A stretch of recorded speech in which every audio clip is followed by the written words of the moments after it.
All right, well, I'm here for another final thought on a book that I just finished. I think we're going to be battling wind issues.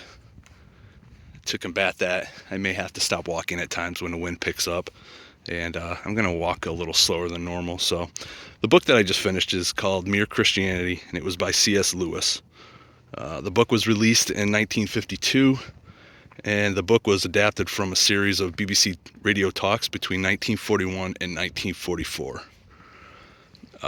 Basically, during that time period, which happened to be World War II, C.S. Lewis went on the radio, obviously the BBC radio, and had discussions.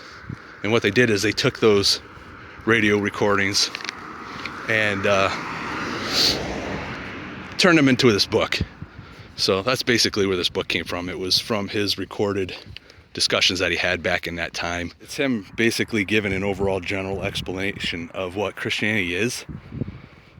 Basically takes into account all types of denominations, so it isn't him specifically trying to explain his personal beliefs. It's an overall mere Christianity take, and the book has 4 parts to it. And basically the first part of that book is arguments for the existence of God. And what I would say to that is, not only does he make an argument that there is a God, but the God that he is talking about is holy and righteous. Does an excellent job of diving into this. So that's part 1. Part 2 is the defense of Christianity theology. Part 3 is Christian ethics, and then he finishes the book up in part 4 with Christian concepts of God. If I could recommend any part of this book, it would be the first part of this book. Especially to any non-believer, if they were willing to go into this with, an open mind, without having negative, mocking type attitude, kind of like I would have had several years ago. So I know that is easier said than done, because if somebody told me to read this book 8 years ago, I probably would have been the person I'm explaining. But he just does such a good job with when he's trying to explain something. He uses examples, and I don't know, I've never read anything that somebody is able to break things down in a way that makes it easy to understand for dummies like me.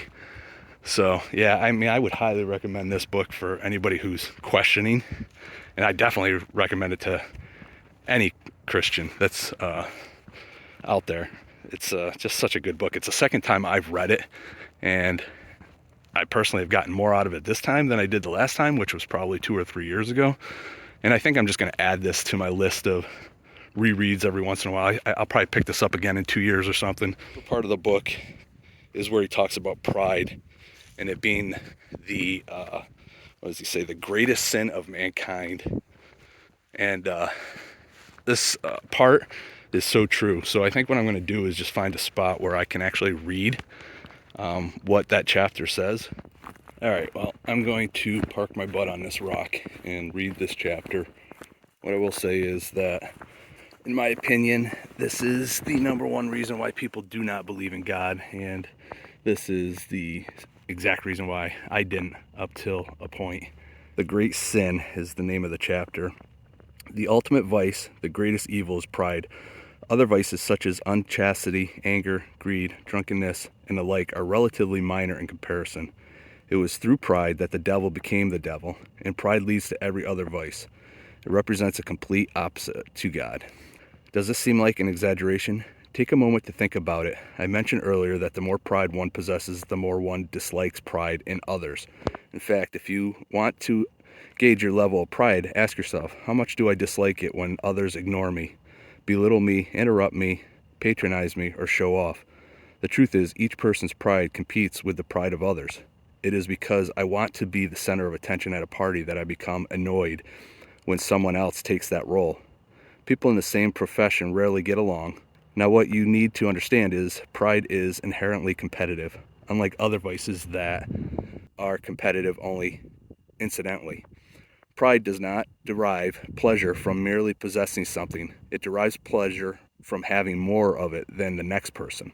We say that people are proud of their wealth, intelligence, and physical attractiveness, but that's not entirely accurate. They are proud of being wealthier, smarter, or more attractive than the others. If everyone became equally wealthy, intelligent, or good-looking, there would be nothing left to be proud of. It's the comparison that breeds pride, the satisfaction of being superior. Once the element of competition is removed, pride dissipates.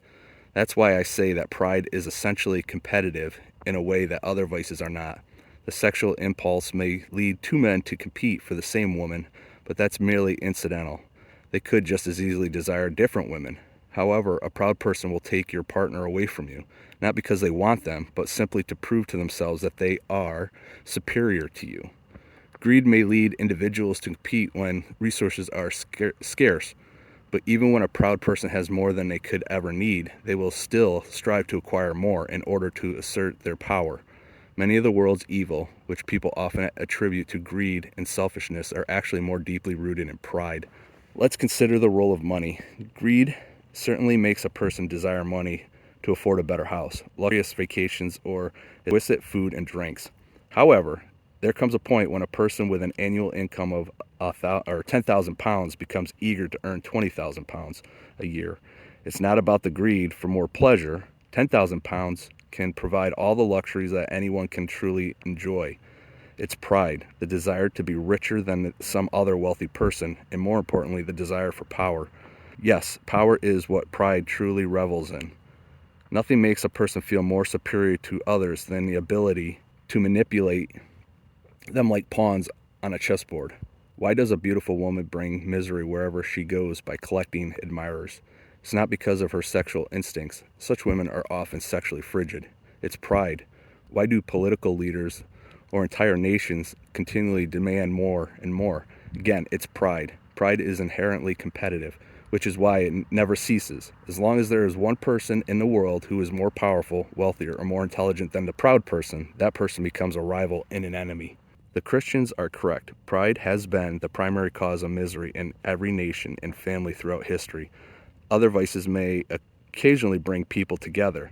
You can find camaraderie, jokes, and friendliness among drunkards or promiscuous individuals, but pride always brings an enemy. It is an enemy itself, and is not only enmity towards the other people, but also enmity towards God. When faced with God, we encounter something infinitely superior to ourselves in every aspect. Unless we know God in that way, and consequently see ourselves as insignificant in comparison, we don't truly know God. As long as we are proud, we cannot know God. A proud person always looks down on things and people. And of course, as long as you are looking down, you cannot see something that is above you. So yeah, I'm sure there's nobody left listening. But that is, in my opinion, the main reason why people do not believe in God. So yeah, pride, in my opinion, is the main reason. It's what I look back in my life and think that's exactly why I didn't believe in God. I didn't want to admit that there was somebody above me. By nature, we're all like that. We don't want anybody above us. But once you realize there is something above us, you will get rid of that pride and take on some humility and be a little humble. You start seeing things a little bit different. Yeah, I think I'm going to wrap this up. I did give this book a 4.5 out of 5. The only reason it didn't get a 5 is I'm not a huge fan. I remember the first time I read it, I wasn't thrilled about the ending. I don't know. Very good. Highly recommend, whether you believe in God or not. But hey, listen, if anybody is out there that listened to this all the way to the end, you're the best. All right, man, I'm out of here. Talk to you all later. Bye.